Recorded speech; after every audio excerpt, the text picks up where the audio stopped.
আল্লাহ বলেন, বান্দা আমি তোমাকে বানিয়েছি, আমি তোমাকে সাজিয়েছি, আমি সাজিয়েছি, বানাইছি আমি, সাজাইছি আমি। আরে বান্দা তুমি জানো তোমাকে বানাইতে গিয়ে প্রথম আমি রব্বুল আলামিন খাদ্যের উপাদান সারা পৃথিবীর থেকে প্রস্তুত করেছি।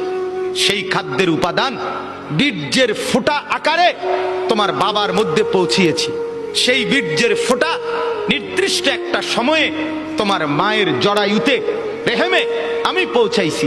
সেখান থেকে এক সামান্য ফোঁটা বীর্যের উপরে 9 মাস আমি আল্লাহ আমার কুদরতি হাতে খালাকতুহু বিয়াদিয়া, নিজের হাতে কাজ করে ড্রয়িং করে আমি একা 9 মাস তোমার মায়ের অন্ধকার গর্ভে আমি সাজাইছি, আমি সাজাইছি।